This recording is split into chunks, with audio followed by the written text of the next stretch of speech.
The first time I heard about revenue management and optimization, it was Michel Koopman who told me all about it.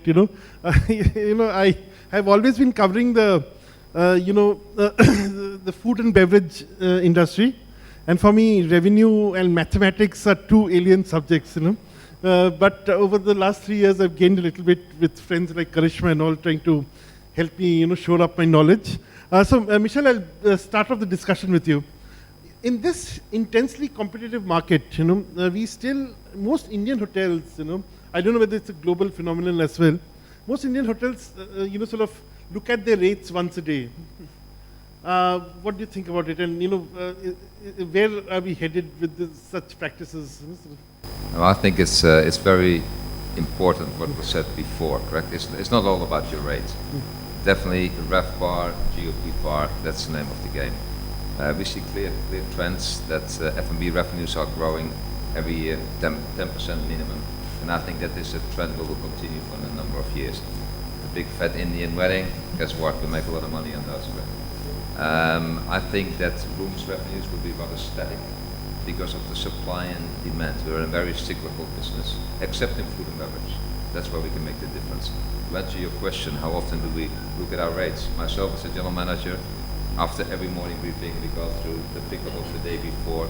I get printouts 3 times a day, or I go online 3 times a day. So it's a very dynamic pricing model. But I want to make a few points because, I think we need to bring in the relationship in revenue management, because numbers is only one part, right? If you have running hotels all over the world, it's very simple. There's a long-term view and there's a short-term view. Like there is in pricing, same with revenue management. I had the pleasure of running a hotel in Melbourne. Melbourne is famous for all these major events, correct? Australian Open, Formula One, Spring Racing Carnival, Australian footy season. And we had a large hotel, 550 rooms. So we had to balance very clearly, and we have to reward and recognize the people who support us the whole year in the period when actually they couldn't get a room. So I think if you play a smart game, it's about the long-term game. I think if you play a smart game, you have to really focus on your food and beverage, because that's where you make a difference. Because a room is a room is a room. I think this will really gladden the hearts of our chefs, who were always, regarded as, the people who only buy these very expensive raw materials and, waste money. So, which brings me to the point Kevin made about total, look at hotel, in totality. But we also have a situation, Alam, where, where we have 3 departments basically chasing numbers, chasing the revenues. We've got marketing people, we've got the sales people, distribution people. They're all chasing their respective audiences, and often marketing and the distribution, they're working. They're talking different numbers, they're talking everything, they seem to be living in silos which have nothing in common with them. How are you addressing that, in the real world? So till last year, even we were facing the same hurdle. What we did in Sarovar this year was, we made a new team. So it has 1 person from the IT, 1 person from marketing, 1 from revenue, 1 from sales. So a goal is decided in advance. That tomorrow there is no ambiguity that the marketing guy is saying, oh, I wanted more print and more radio, why did you spend more on digital? Right. So we demarked the way we used to work, and from this year onwards, we're on a completely different tandem, right, involving everybody. And so, to answer your question, till last year what was happening is, we were saying, okay, we need an X amount for digital marketing, and the marketing guy would say, oh, we are a Sarovar, we are basically into 3-4 star, we are entering into a 5-star category, let's not spend the money what a Kempinski or a Taj would do. And then suddenly you don't have answers, because today for a hotelier, it's very difficult to get data, and accurate data. That's why, this whole thing about data analytics that you were talking about, I think, that's a very important point. Absolutely. So this is the reason why tools like RezNext and everybody have gained prominence, and our future. Right. They hold our future, actually. Yeah, in fact, it's very interesting. My son, eldest son, who's a little weak in mathematics, he says, I think hoteliering is a good line. So I said, why? Because there's no mathematics involved. I said, you don't know how much maths they have to do. So this was a phenomena even earlier also. You know, the first day I joined the industry, my first boss asked me, what else could you have done? I said, I wanted to be a sportsman. He said, that means you were bad in studies? I said, no, I was not very great. He said, then okay, we are at one platform. Because we were intelligent, we should have gone for an IS or a PCS, not joined the hotel industry. So, Karishma, you're coming about, you have a situation in Delhi where Taj Hotels, for instance, and has 7 hotels actually. You've got how much? 4 Vivanta by Tajes. You've got luxury properties. Now, in a market like this, how do you do rate negotiations? And frankly, there's very little difference, say between Taj Mahal Hotel and Vivanta by Taj Surajkund. So how does it work for you? Actually, what it is about in today's time is it's not just about having physical hotels, but it's also about what those hotels stand for and what the brands stand for. So we try to a very large extent to create a very distinguished brand appeal in a customer's mind. Every hotel is very distinct in terms of its positioning, in terms of its location, as well as the offering that it gives. So currently, it's really our 3 city center hotels that potentially get into a bit of a competition. But other than that, the remaining 4 hotels are in distinct geographies. Like we have the Vivanta in Gurgaon, we have one in Surajkund, one in Dwarka, and a gateway property at Damdama Lake. So we've been very careful in terms of where we wanted to open the hotels. Yes, to some extent, I would say that with the city center hotels, Taj Mahal and Taj Palace, there is that in the customer's mind that yes, they are very similar. Yeah. However, we've tried to distinguish the hotels specifically by saying that the Taj Palace is more of a conventions hotel and the Taj Mahal is more towards FIT travel. So we've positioned it like that, whether it's in terms of our messaging, whether it's in terms of our pricing, in terms of our offering. We also have a cluster revenue approach when it comes to the pricing of these properties. So we are very clear. What is the cluster revenue approach? In fact, that's something. Sure. Yeah. So what we all do is that every hotel currently has their own revenue resource, but we do collaborate with each other like once a month, and we try and set our pricing in a manner that it's not conflicting with other hotels. That's one. Second is we have a concept of sharing our group inquiries. So if there's a large group, and sometimes customers, tend to look at the same brand. They go to different hotels. They'll take a quote from the Taj Mahal. They'll take a quote from Taj Palace. So when that kind of situation happens, if it's a common customer, we try and refer it between the hotels. And then it's usually the hotels that figure out who needs the business more. For example, a Taj Palace is a 403-room hotel and Taj Mahal is 297. So we know that for a Taj Palace, a convention business is more important than a Taj Mahal because they have a bigger inventory. So they kind of balance it out like that. Right. So I would say marketing and pricing is what distinguishes the hotels, right? May I add something? Yeah. I think the key thing is yes, very important when you're open, correct? The key thing is the right selection, the right location, with the right owner, with the right brands. And now I had the pleasure of working in China. 27 hotels. Guess what?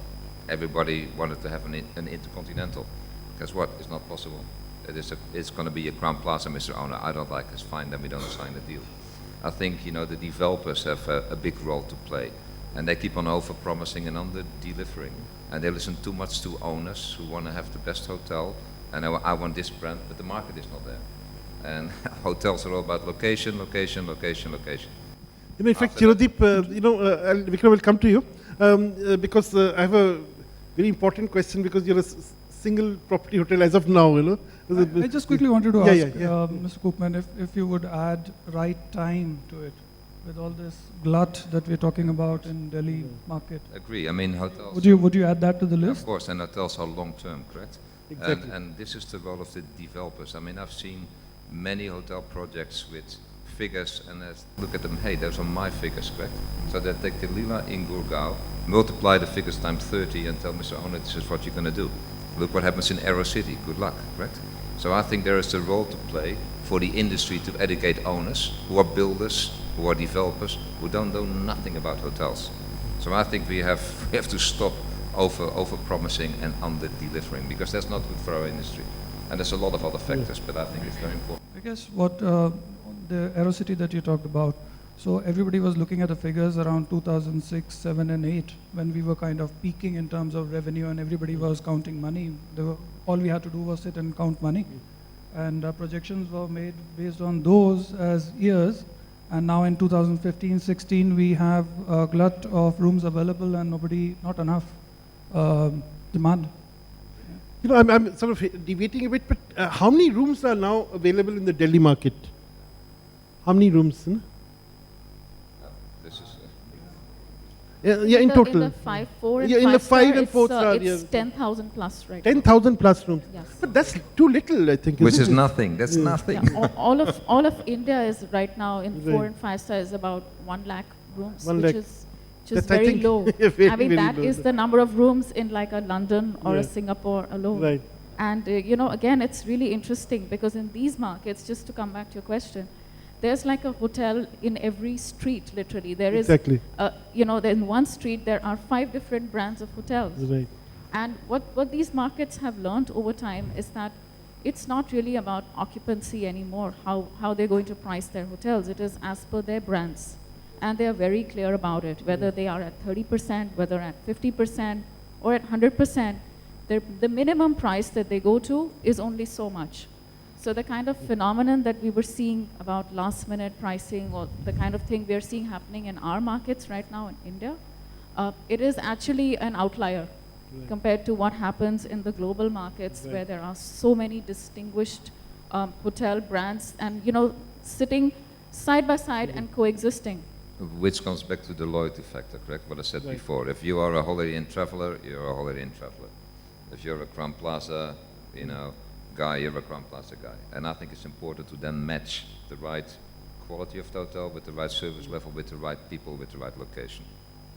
Chirodeep, now, you know, Michel raised a point about owners, you know, and Carlson, Rezidor, I think now, how many, you've got 100 plus hotels in across categories? If I only speak about Delhi, we have more than 17 hotels here. Okay, so And, that means so many owners. You know? Absolutely. If I only talk about Asia Pacific, we have 105 hotels operating only in Asia Pacific Right. region, from Carlson, Rezidor, which is a Radisson Blu, Right. from a Radisson Blu Plaza till about the Park Inn.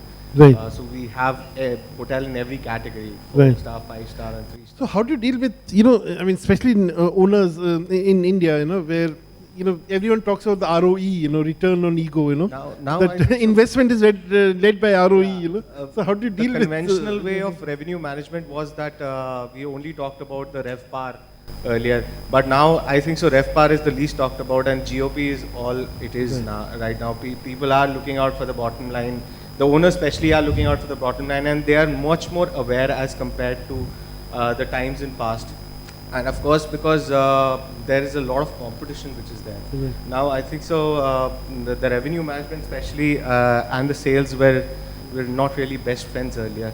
They still are not, but then now they work hand in hand, because now we can together get the customer to pay something what he was not ready to pay earlier. So we have like our friends who are there who help us understand what the market is all about. So, you know, when you say, bringing, say, RezNext in, you know, a company like, you know, or a service provider like RezNext, what can they offer you which will be, you'll say, wow, I need it now, you know? Sort of. Okay, let me tell you one, like the key thing is now data is the king. Consumer, of course, is, but data is as well. So the more you know about your hotel, the more you know about your environment, the better it is for you.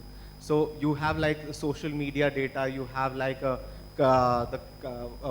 you call competition data, you have your own data which is there. You are dealing with customer profiles which are updated every day. If there are 300 rooms in your hotel, it's like constant increase in data. So what do you do with all this data, right? You have to analyze. You just can't sit on it and just What they call the big data now. So, and what they call a big data. Yeah. So nowadays there's a lot of mind behind changing the big data into actual useful analysis, which these guys are readily doing, and this is actually helping the sales guys. The teams are shortening as of now because we know what to do. We don't have to go door to door and knock everybody and ask them what do you have for us. I know that there's something sitting in there. Let me go and grab it. Right. So Vikram, now say take the case of Shangri-la by Eros. Right now it's like one hotel. Your second is opening in Bangalore. Yeah, it just opened. Yeah, just opened. Now, when you are dealing with say chains like Carlson, Rezidor, or Taj, with so many hotels, so many offers, how do you do it? I mean, does the loyalty factor then kick in, or what helps you then determine your rates and sort of go ahead in the market? I guess what Mr. Koopman briefly mentioned as well. So we are again surely talking about loyalty factor here. We're also talking about a certain market segmentation. So and when we say it's a standalone property, it's not quite a standalone property because it's a big group now. It's like close to 100 hotels. Yeah, I mean internationally And it's a very well respected. Yeah, probably Bangalore flying time is a little more than it is flying to a neighboring country for us. So business is not only coming from within India, it's coming primarily from international. So in that way, we are not really constrained by being a standalone. So the business is coming from Right. kind of all over. Right. Yeah. Okay. So we have got Zubin Bilimoria, as I said, from RezNext. You've heard the conversation, and you have been your specialty is GDS. Yeah, and now tell us. I think Chirodeep will have to help us with. Okay. Can you? Yeah. Okay, can hear. Okay. So now Technology. Switch it on. Yeah. So do you also deal in mics? No, I don't. Maybe Neutron can help. Tell me now, when you're talking about rate management and all that, where does GDS come into the scene, and what difference can it make, or is there a role for it in this new Certainly, scenario? I think GDS plays an important role today. I mean, a lot of hoteliers, really shy away from it. Maybe because it's an expensive, way of really, communicating to your clients in terms of, via the travel agency market. So I think the GDS morely focuses on the B2B side of the business, right? And if you look at the B2B side of the business, really, it's really driven. I mean, when I say travel agencies, it's mainly driven through consortia, it's mainly driven through corporate clients that you really, have RFP or negotiated rates, etc. But again, to be really effective on a GDS channel, I think data again, it becomes very much important, because look at GDS like another Google, really. Right. Okay. Today, if I'm a visitor to a hotel, I'm really searching or going to the internet. I go to Google, for example, right? I'd really do a search. A travel agency does the same thing, really, right? He actually goes onto the GDS screen. Today it's much more better than what we had in the earlier days. We had cryptic commands, etc. Today it's much more different. It's more graphically user interface. It's got a little more whistles to it. It's more sophisticated, yeah. So it's easier for a travel agency today. I mean, you don't need to be a novice user, so you can go really search for an availability for a hotel, look for content, information, etc. But it's important for us as a hotelier to be able to feed in all that information into the systems that we use, right? The CRSs or the GDS platforms that we really send data to. So it's important in terms of rate management again, because like I say, it's more B2B side of the business. Again, it's more driven through consortia, it's more driven through negotiated rates. So what you're really selling on the GDS is much more different from what you're selling on a B2C platform. Yeah. So you can never have a B2B rate available on a B2C platform for that matter as well. Right. Right. So if I'm a travel agency sitting in, let's say, in Australia, and I'm looking for, let's say, Radisson Blu in Delhi, I may look for a hotel by name, or I may look for a hotel by location, by distance from the from the airport. I will be looking for special amenities. Does the hotel really provide me with free Wi-Fi? Does it have a swimming pool? Does it have a gymnasium? So a lot of data is really required to bring in the hotel upfront for a travel agency to make reservations. But this is a challenge for like smaller companies like Leela. I mean, how can we compete with Intercontinental's hotel group, correct? I mean, this is one of our key selling points to owners. The amount of business we will bring in as a chain, in order when you put the flag on, correct? And there's no way that the smaller players can compete with that. They spend millions and millions of dollars on being at the right place at the right time on the net. So guess what? Yeah, marketing, huge. It's huge. It's Huge marketing genius. Today's all about digital, And as a smaller operator, I think you really need to have a complete different approach and need to have a different point of differentiation. And location is important, but yeah, it's your service, it's your restaurants, it's your spa, and again, a room is a room is a room. And if you want to actually drive GOP Park, guess what? You have to look at your cost structure. You have to look at your systems and processes. We run 50% GOP. Doesn't come overnight, correct? We do it because we drive the top line and we reduce, our payroll to 17%. That's the same as a Hyatt place, correct? We still have to give the service because we're a Leela. So it's all those different factors what you have to actually let come into play. I keep on telling my owners, your GOP percentage will go down, but you make more money. You cannot bank a percentage. He says, why? Because we're going to do more food and beverage and less rooms. Oh, okay. So I think the whole education, the talking, and to be different than the competition, I think that's the field.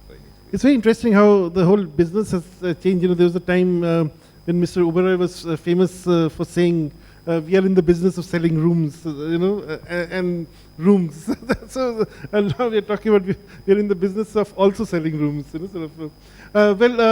Now question time. The audience, you have been a very patient and nice audience. I'm sure hunger pangs are setting in. But before that, some questions. So it seems everyone's GOP is looking good. Only one? Okay, please. Sorry. Oh, yeah, please, yes.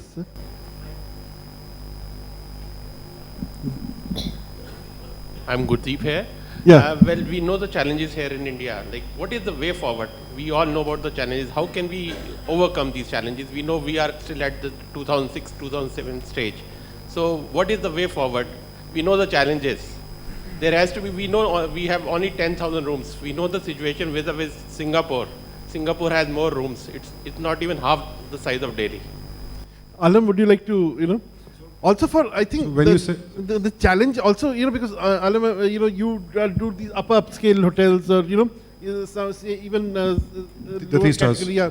And now, for you, is the challenge bigger? Yeah, it is bigger because, when the customer necessarily doesn't accept you, when you suddenly say that you have a 5-star hotel and you want to sell in $10,000 bucks. Because historically, he's been seeing us for the last 20 years as somebody who's been charging $70, $80 to the max. So there is a challenge, but I couldn't get the question properly. Which challenge are you talking about? Is it to do with the digital, the marketing, or the revenue perspective? And I think each of you can give one sentence, one or two sentences. What he's saying that we all know about we know about the challenge of, the glut in the market, the competition for revenue, the pressure on GOP, now we know these challenges.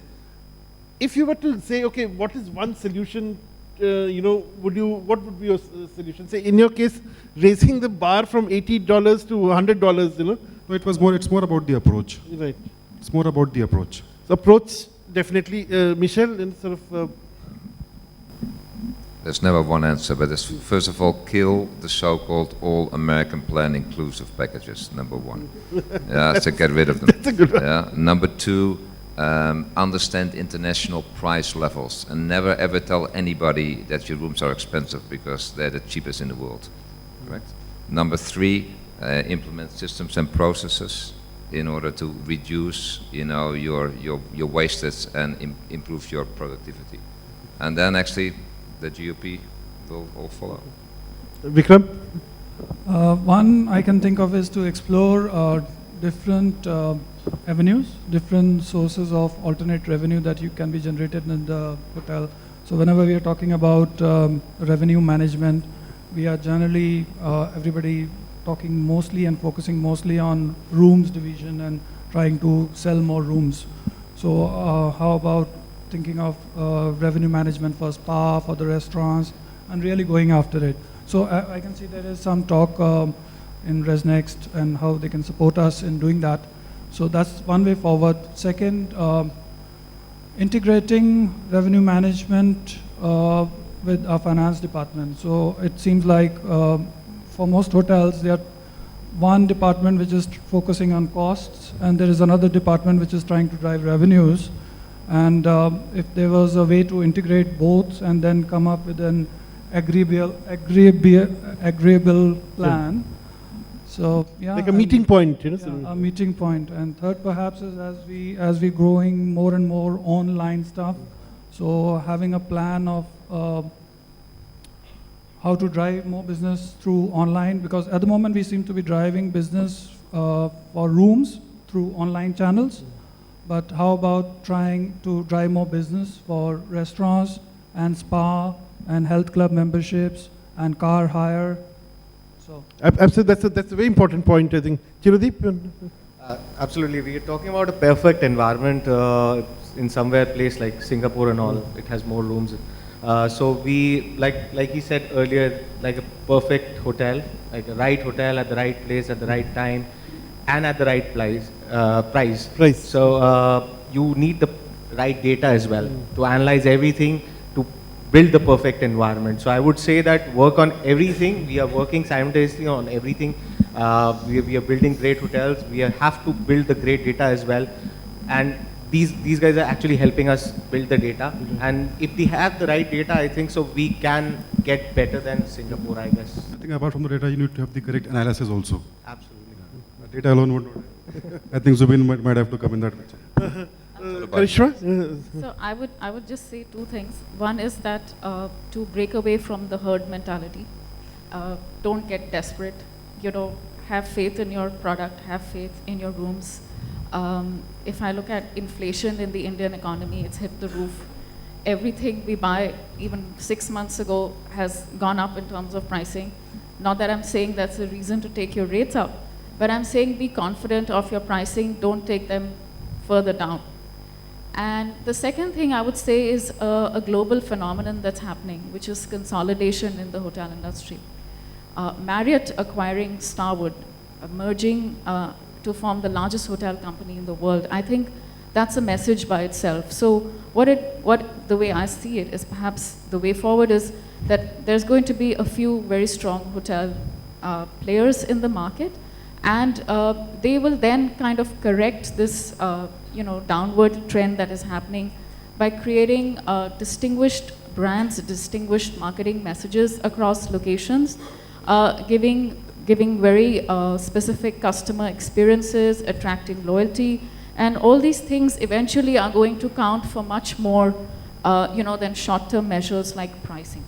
Thank you. Zubin, sort of the last word. It all really boils down to data, and information that's all available. I mean, there is so much of information overflow, but really analyzing and forecasting in the right manner, and these are solutions that we really provide, and we're helping the industry move forward.